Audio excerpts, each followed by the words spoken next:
I'm Shar Banerjee, and this is Books That Built Me. I'm an ex-executive turned to leadership coach specializing in people managers. My job is to get people out of that manager headspace and into their leadership growth space. Typically, I work with clients to build their leadership DNA and their self-leadership muscles in group programs or one-to-one coaching. But on this show, we dive deep into the stories of other leaders. And it all starts with a book that they believe has fueled their passion, influenced some of their decisions, and now these book lessons are life lessons. Welcome to Books That Built Me. This episode is a really special one, where we will be talking about leadership themes from the Hunger Games series. Here's a little synopsis before we dive into things. So the Hunger Games series, which was written by Suzanne Collins, is a dystopian trilogy set in a future world where the rich and powerful control the lives of the poor and oppressed. And the series consists of 3 novels, which are The Hunger Games, Catching Fire, and Mockingjay. Now, this series takes place in a future post-apocalyptic North America, which has become a country called Panem. And Panem is divided into 12 districts. Each district is responsible for producing different goods and services, and there is a central capital, which is a lavish city where the wealthy and powerful live. Now, the capital is tech-savvy and technologically advanced. It is wealthy, and like I said, it's oppressive and rules over all the districts with an iron fist. And the 12 other districts, they're poor and oppressed, and they each have a focus on a specific industry like mining or agriculture. Now, in the aftermath of a rebellion, and the rebellion's known as the quote-unquote Dark Days, the central capital instituted this thing called the annual Hunger Games. And this was done both as a form of punishment and as a spectacle to remind the districts of the capital's power. So the Hunger Games itself, this is an annual event in which each district must send 2 tributes, a boy and a girl, to participate in a televised fight to the death. And the games are held in this large artificial area where tributes, they fight each other until only one remains alive. And the last remaining tribute is actually crowned the victor and given food and supplies for the entire district, which, as you can imagine, in this world of scarcity, this is quite a significant prize. The games are a form of entertainment as well for the capital, and they're designed to remind the districts of their powerlessness as well as to punish them for the past rebellion. Now, our protagonist of the story is Katniss Everdeen. She is a resourceful and fiercely protective teenager who lives in the impoverished District 12 of Panem. And when her sister Prim is chosen as tribute for the annual Hunger Games, Katniss volunteers in her place and must fight for survival. Over the course of the trilogy, Katniss becomes a symbol of resistance against the capital, and she navigates complex relationships with her fellow tributes, Peeta Mellark, and her best friend Gale Hawthorne, grappling with all of the psychological and moral tolls of war. Now, as this rebellion is growing, Katniss ultimately leads the charge to overthrow the capital. This trilogy is full of leadership themes, and we're going to get into all of it today in our conversation with our guest, Melissa Creede. I'm so glad you've joined us. This is going to be a great one.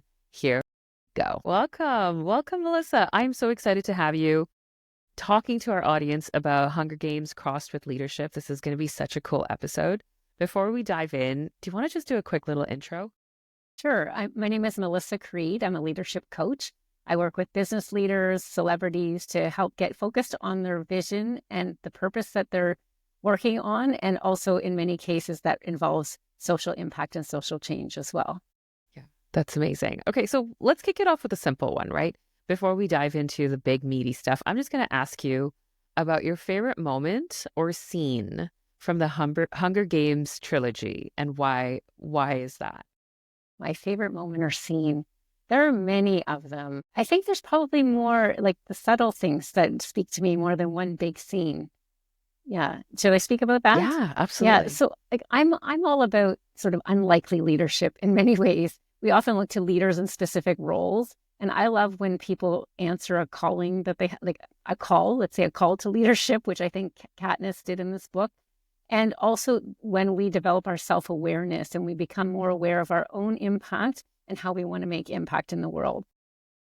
That's one of the reasons why I love the books so much more than the movies, I mean, there's always that debate, but in this particular case, we see so much more into Katniss's mind in the books, and we get to see those moments of clarity where she starts to know herself more, know the impact that she's having, and know the leadership that she can actually play, sometimes against her own values, but knowing it's for a bigger purpose. Yeah, unlikely leaders. I love that. I love that you coined that for me because, before we hit record, we were even talking about the fact that though the story is not real, right? It's made up. It's in somebody's imagination, but here it is. Like it is real in the lessons that they provide. It is real in the leadership values that we can take out of it. And I think that one of the things I love so much about books is that you can make real whatever you wish. And I love that you teased out this unlikely leadership element of it because you're right. Like there is almost this role of sacrifice too in this book. And so I kind of want to dive here. Like throughout the trilogy, leadership is often tied to sacrifice, whether it's, Katniss's willingness to sacrifice herself for others, particularly her sister, right? At the very onset. And then later on it's for the districts. Like how does sacrifice tie in with leadership? And like can leadership without sacrifice ever be effective in your opinion? Yeah, it's a great question. And I think I'm going to frame it a little bit about without ego. Because I think in Katniss's case, one of the things that makes her such a compelling character is that she's always driven by a bigger purpose that she's drawn to around social justice, around some of the other themes in the book. And she didn't want to be a leader. She didn't want to be visible. She wanted to fly under the radar. But she's sacrificed that privacy. I mean, that was thrust upon her. But I mean, she chose to step in for Prim, but it was thrust upon her in many ways. But she did give up a piece of herself to do that, but it was for a higher good. So I guess if that's the term sacrifice, I think that's there. And there are times along the way where she deliberately, once she became more aware of her role in the rebellion and her role as a symbol, she stepped into that visibility. For instance, in the books when she's become the Mockingjay, and she stepped into visible against her will, really, but she knew it was for something bigger than herself. So I think the sacrifice is maybe sometimes sacrificing pieces of smaller things or something of ourselves, but knowing it fits a bigger purpose and a bigger value that we hold as well. Yeah, and like I think you touched on this so beautifully in that she started out as a reluctant leader. And there's almost this like leadership that's born in adversity, which we kind of see here, right? Can you speak to that? Like, do you think in Katniss's case and also looking outwards to the way that we live, like, do you think that leadership is something that can be learned? Or do you think that it is something that is a byproduct of circumstances? Yeah, it's all of those things. So I often use the case. So I have two children. They're both pretty shy and quiet in their own way. And when my eldest daughter was 9 years old, she was in the playground at school and they were with some friends and they weren't really being mean to another girl, but they weren't being super nice. And she, in her quiet 9-year-old way, said, I don't think this is right. Like, I think we should be doing this. I think we should be including her. And in that moment, she was being a leader. It wasn't this great adversity, but it was a moment where she felt called to step in and say something. Nobody gave her the title of leader of the playground. So I think, but so that's in the small ways, and we all have those ways every day. But I also think that we have bigger things that we care about in the world, the social change that I talk about. I say in the world or in your world, because sometimes it doesn't have to be a big global thing. It can be in your community or in your kid's school or something like that. But I do think that sometimes we get to a point where we might be someone that's a bit behind the scenes. Maybe we're not always visible. We don't always speak up, but we sometimes get to a point where it's like, that's the place I can't stay silent anymore. This is the place where I'm going to speak up. And in Katniss's case, this was a huge, huge thing, and it ended up being a rebellion for the entire world that she lived in.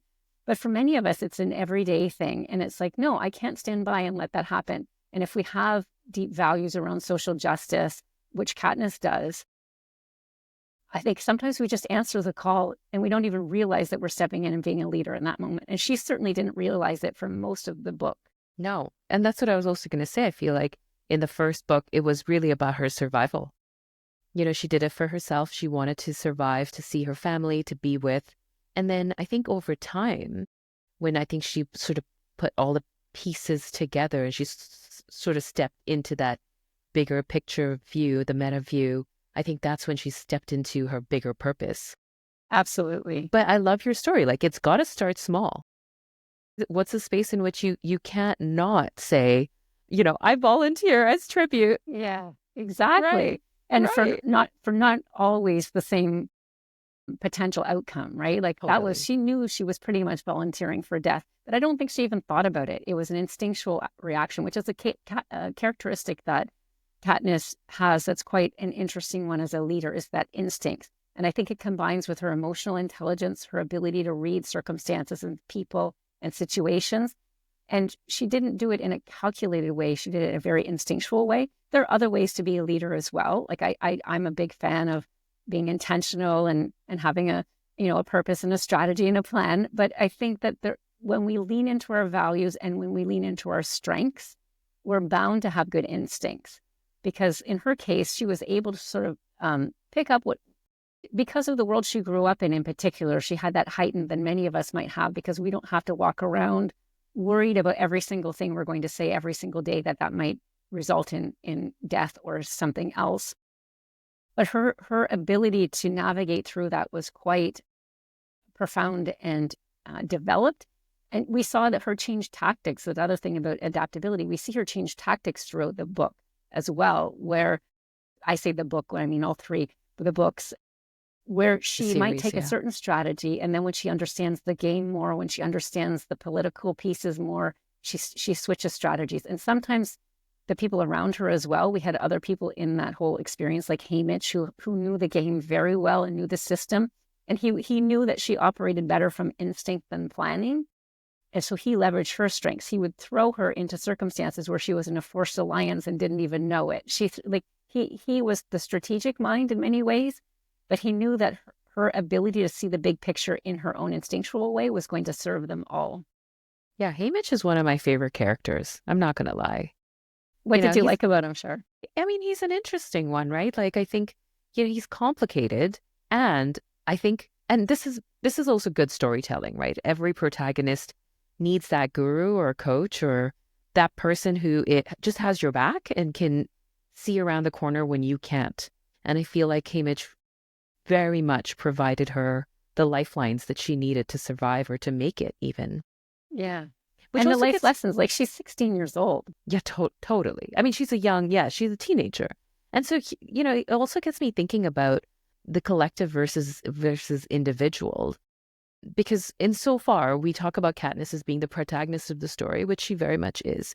But when you think about like the eventual outcome of, winning and overthrowing the Capitol, she can't have done it alone. And so for me, I really also want to talk about being portrayed as the leader of the rebellion, which is the symbolism, right? The symbol of who you are as the person, or what you mean in the rebellion, versus, for me, it's also very clear that this was such a collective effort. What's the commentary? Like, what does that actually tell you about the way in which we lead as humans? Well, we need allies and we need collaboration, and we can't do it all alone. Like in Katniss's case, she couldn't see. We just talked about Haymitch being the strategic eye. She didn't have the experience, and she also wasn't on the outside. Haymitch was watching from the outside. He knew what the sponsors were saying. He knew all these things that she doesn't know. And we have to surround ourselves by people who have different skill sets and different viewpoints than us, because and who are allies. And we don't even have to always be allies for everything. But if we're allies for a common cause or a common purpose, then that's when it works, because each person is bringing their own ability to move forward that cause. There are many minor characters in the book as well, but I think, talking about some of the main ones, this is how life works and this is how leadership works. And many leaders start by thinking, oh, I have to do it all myself, or I'm not the leader if I have to ask for help, but we can't. It's a collective. And we don't have the skill set, we don't have the time, we don't have the resources, we don't have the ability. That's actually very true. That one thought, sorry, I should rephrase. That is very true what you just said. That one thought that leaders have, which is, if I can't do it on my own, I'm actually not a leader. And how very wrong that is. It absolutely is wrong. You can't do it on your own. Yeah, and you're literally setting yourself up for failure with that one thought. Yeah, We see it it's all the wild. time, and this book really highlights that, because even at different points along the way, there are many allies that Katniss didn't even know about. And, at the end, we realize how many people are actually working behind the scenes for this rebellion. The other thing, I'm always so fascinated by leadership, but especially leadership that changes in a particular moment, like where you see a shift in history. There is so much that's been done to pave the way for that particular moment to happen. And that particular moment happens at a very specific point in time where everything comes together. But we often just only know this one circumstance, but it never happens in a vacuum. That rebellion wouldn't have happened with Katniss if it weren't for the decades of people trying to putting all the pieces in place. And we don't even know how long it went on, but to do this in secret in a place that's so controlled, it must have been quite a long time for that to permeate all the different places that needed to happen. And Katniss came along at the right place, with the right time, with the right temperament, and everything all happened together. So that timing piece is always really fascinating to me too, because we only look at it without really looking at all this undercurrents that are happening as well. Yeah. I can tell that you're so passionate about this entire series. I'm also curious about, how did you get into this? I don't even remember how I started. I read a lot. And I think when you and I were talking about setting this up, I read a lot more fiction than I read leadership books. I read a nonfiction for other things, but I like to find lessons in everyday life. And so, also TV shows and movies, but I just don't watch as many of those. And so I think when I read the books, I think it's, first of all, so well written, and it's got a nice structure to it, and we can follow along, and the characters are well developed. And I love a book where I really love the characters. But also there was just so much in here that was so rich for some of the things that I'm passionate about, like the reluctant leader and all of those other things.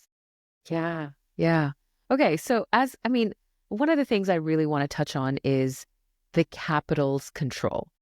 Because to me, that is the perfect symbolism for what an authoritarian leader kind of is or represents, right? And I kind of want to touch on the word power and its relationship to leader, because I feel that the Capitol's control and President Snow and everything that he did there, he's a key antagonist in this entire series, and he is an effective, albeit harsh, leader. But I do think that there is this relationship to power. And I kind of want for us to kind of deliberate a little bit on that. Like, what do you think is the key lesson from that piece of the novel there? There are many lessons. One of the ones that fascinates me is you can control people for a certain amount of time, but when they have nothing left to lose, that's often when the revolutions happen, especially in this kind of these kind of authoritative totalitarianism governments. And there's so many fascinating things about it. Also, when there's that much control and power, even in terms of voice, in terms of being able to speak freely, things happen underground. We have lots of times in history of where this is happening. Even if you think about in the LGBTQ plus community, there was a certain secret language that existed when that was even harder for people to be open. And there's still lots of challenges, but when it was even harder for people to speak about things publicly, there was a secret language that's developed. And we see this in the Hunger Games as well. Like, we see symbols, like at the end, the Mockingjay became a symbol. And I really loved the part where she said, it's not a pin. The Capitol people were wearing it as a pin. So it became like this popular thing. But the people involved in the rebellion were printing it on something they could easily eat. I think it was a wafer that they could easily eat and get rid of, because you couldn't be caught with that symbolism. So there's sort of this above the surface and below the surface, exact same thing happening. One is like wearing a pin as part of fashion, and the other one is as a symbol that I'm part of this rebellion. And I find all of this, the power over can only last so long. Now, it's horrible for all the years that it lasts, but I think that there always comes a point where many people give up their lives for the better of something else. And it's not only because they're sacrificing it, although they are, but it's because they don't have anything left to lose at that point too. Continuing to live under that oppressive government for them who see that there is a possibility to actually get out with a collective group, they're willing to be part of that sacrifice for the greater good. And it is always a sacrifice. I'm not minimizing that. But I also think there's an element where they feel, first of all, that they can no longer continue to support this. Again, there's timing involved. But I also think there's a piece of, well, I don't really have that much to lose. I don't want that to sound flippant. It's more that you've backed me so much in a corner and you've taken away everything from me, that this is the only way I can. That's beautiful. I want to end this with essential leadership lessons, and we can rapid fire this just so it's like, what's at the top of your brain that are essential leadership lessons from this series? Well, I'm always about purpose and vision. So when you have a purpose and a vision and something bigger than you that you're working towards, it's easy to become a leader in that case. It's easy to rally other people because you have a shared purpose and vision. You're not just sharing like project management, something. Like there's a passion, there's a drive to create something better. And I always think when we're looking to what we want to create, it's always more powerful than what we want to fix. If someone had said, we're going to let you fix some things in the Capitol. Okay, well, we're going to decrease your work week from 80 hours a week to 70. Like those are just small things. But when we have an idea of a better future, which we got to see, luckily, in the end of this book with Katniss and Peeta in the meadow with their children, like we got to see that this was all worth it in the end. No, it's not always, or sometimes it's not always yet. So the purpose and vision, I think, values. So again, we have, Katniss was first driven by her family. She had a strong value of social justice. And I think she also had a strong identity as a protector, which came out, which actually endeared her, which allowed her to also connect with people because they got to see she wasn't only in it for herself. She was actually a kind person, maybe not kind in the way, she might not have been a nice person, but she had a genuine kindness, especially for people that she felt were needing protection. We saw that with Mags, we saw that with Prim, we saw that with Rue. We've got what we didn't really touch on, and I think you were sort of pointing to that in the power, is the systems. Like she was able to navigate the system, work within the system, but at the same time challenge the system and challenge the status quo, almost and to the point of rebellion. But she still did it within the context of the system.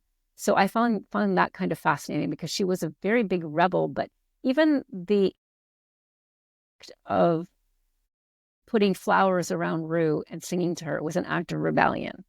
The berries, it was instinctual, but it was an act of rebellion. Like, so even loving, like even though it was fake at first, the idea of her and Peter, falling in love, that was part of their story. That was an act of rebellion in that world. But she did it all within the system just enough to still play by the rules, but she was still constantly eroding at that system that needed to be changed. So that system piece, her authenticity, we didn't really touch on, but I think that's huge. Leaders get followers, leaders need to be authentic. She was self-aware in some ways and not self-aware in others because she was 16 and she had some learning to do, but she was also aware of her own limitations, which I think leaders need to have. And that also ties into their authenticity. Because if people are aware, these are my strengths, here's where I can contribute, here's where I need other people to help me. And she did look to other people, even consciously, to say, I'm too hot-headed for this. I need something, Peeta's going to do this piece, or I'm not the best orator. Peeta's going to take that part on. So she made some conscious choices around that. And that self-awareness piece, I think, is really, really important to make change and to be a leader. Those are some of the things that come to mind in that I think we haven't talked about yet. Okay, so vision, really holding a purpose. Great vision, a great purpose to rally. And it's not like the small stuff, not like project management, like really what is the bigger passion? Yeah. And what are we rallying and for? what are we creating? And what are we moving towards? Creating? Yes. What are we creating? Instead of fixing, what are we creating? I love Values. that distinction. And the second one was on values, like being very clear about your values. The third one that you talked about was the system. And it almost, that was an interesting one. Like, what's the takeaway for the everyday leader? Because with Katniss, it was like she worked within the system, but she was also a rebel. And she worked in the system just so to manipulate it, so that she could break it eventually. But what's the everyday, the layman's learning in that lesson, you think? So we all have different styles and personalities. Some people are activists, some people are rebels. That is Yeah. great energy and that works for them. And if that's your style, lean into it. Other people are not as comfortable in that kind of role.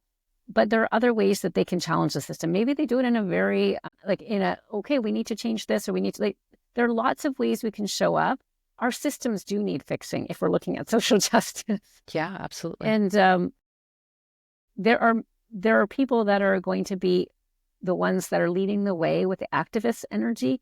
And then there are other people that are going to be making it happen that are more executors and other things. So there's a place for everyone. Knowing your energy style, knowing your leadership style. And I don't mean in the classic leadership sense, but I mean as a change maker, let's say. Yeah. Yeah. And there's a place for all of them because there were people in this book that we didn't get to see that were rebuilding after. The rebuilders that had to create new systems and new worlds. That was happening that the books ended by then, but that would have been the next step. And that is a different energy than a Katniss energy. So we all need to know where we fit in the change-making space and lean into that energy and also push ourselves to be a bit more aware in the areas we might be capable of, but afraid of. And then I we think all that have our, I think that makes it super clear. Like in with the context of being a change maker, understanding where the system boundaries are, and then understanding how the role that you want to play. Like, are you an activist or are you, on the quieter front? But like, decide which part you want to play in, as the change maker itself. I think that makes a lot of yeah, sense. and it's okay if it changes. And And then yeah, in fact, push yourself to change. Like, yeah. figure out. Well, Yeah. especially if we're driven by fear. And I don't mean real fears. There are real fears that people have based on their circumstances, based on many things that the systems are against, that they should not be the ones on the front line because they don't Yeah. always have the same privilege to do that. They can if they want, but we shouldn't be looking to people who are actually the most oppressed within a system to actually try to change it. But they can have a role as well. And I think knowing where your own place is, your own style, but also, am I doing this just because of fear that's not a true fear for like safety and life and things like that, but just a fear because I think, oh, I don't want someone to like me or something. Like there are different kinds of fears, and some are really we have to pay attention to. Others limit us, so we want to make sure that we're being driven by the right piece of that. I love that. And then the last thing that you kept it off at was authentic leadership. And authentic leadership also includes knowing what you're not good at and being okay with not being good at that and pulling on resources to sort of, fit everything in so that nothing gets lost in the shuffle. Yeah, and being open to Yeah. change. I mean, outside of the context of the book, being open to feedback and change. Like Of because course. if we can't just say, oh, I'm not good at that, and then it might be something you should be good at. People skills or something like that. But in the context of the book, yeah, I think that was actually a strength of Katniss's is that she was in many ways, even though she was still 16 and not completely self-aware, especially when it came to her feelings about, Gail and Pita. In general, I think she was quite self-aware of her own style, which I found really fascinating. Yeah, I love this. This is such a creative conversation because I think it's so wonderful to find lessons and things that you can really think on and chew on that's stories, right? That's stories that exist outside of leadership books or outside of case studies and things that have more of a heavier feel. Like this has a lightness to it. There was a love story here. There was a feel good moment. There was survival. There was so much other stuff. And so to me, this is so wonderful. And I love that you purposely look for lessons in these kinds of spaces. Thank you, Melissa, for being with us and for sharing all of your stories on this platform. I am so grateful to have you on here. It's so fun to talk about this. Thank you. And that's it for this episode of Books That Built Me. If you like what you heard, let us know. Leave us a review. And we are excited to see you next Tuesday on a brand new episode of Books That Built Me.